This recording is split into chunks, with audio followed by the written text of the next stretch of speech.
Vision? What do you know about my vision?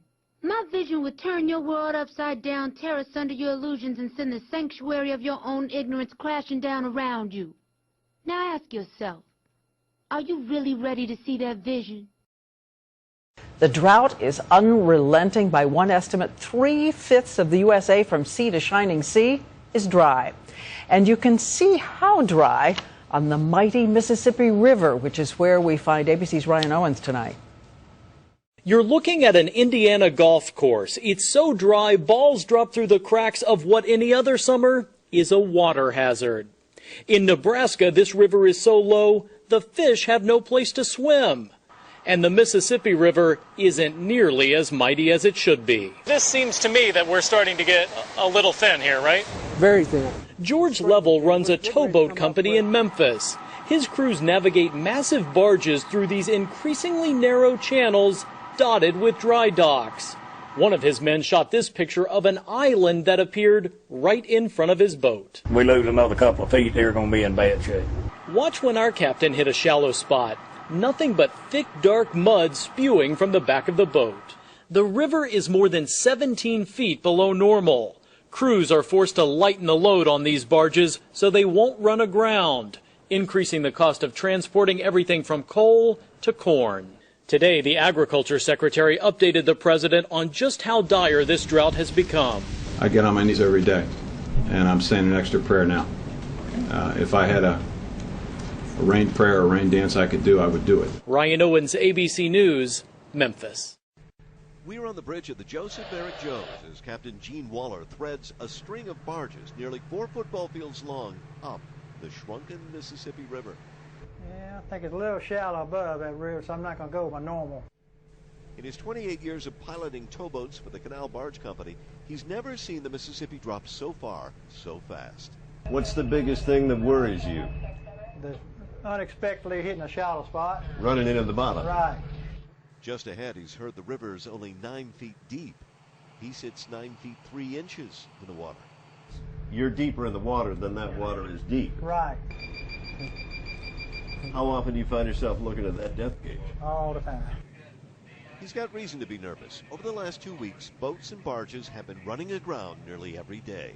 We probably had on order of 15 to 20 different small incidents or groundings, some of them in the channel and some of the outside of the channel. How does that compare to a normal time? I would say that's probably certainly an increase from what we normally see. And there are other problems.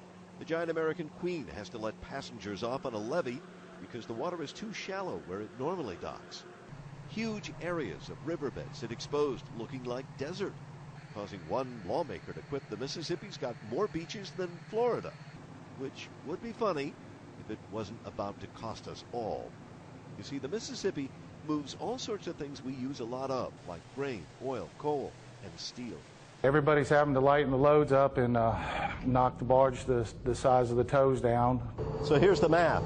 If you want to raise the average barge 1 inch in the water, you've got to take off 17 tons of cargo. To raise it a foot, you're talking 200 tons.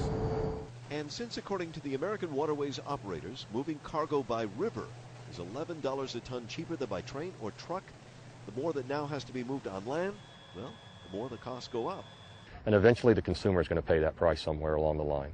That's Stephen Berry with the Army Corps of Engineers. I asked him the question that's on many people's minds. They're worried the river could close. What would you say?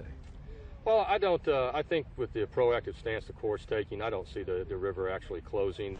That proactive stance includes building thousands of rock dikes like these that jut into the water all along the river. And this is what they do. The water comes downstream, and during the drought, it's redirected, deflected into the center of the river. It makes the channel deeper, and it scours out the silt. But engineering can only do so much. The rest is up to nature. Just how much rain would it take to make the river right? 20 inches. Right, and that would be on a regular and recurring basis. That's not in the forecast. Long-range predictions actually show the river dropping another 2 to 3 feet, which is why Captain Waller and others on the Mississippi fear life could be about to hit bottom. Well, we just keep going till she quits moving. This is the Mississippi River, July 25th, 2012, and this is what the river looks like during a drought. This is about as low, at least that I've ever seen it. Here's a picture from 2008. It'll give you an idea of where the water's normally at, which is pretty much the tree line.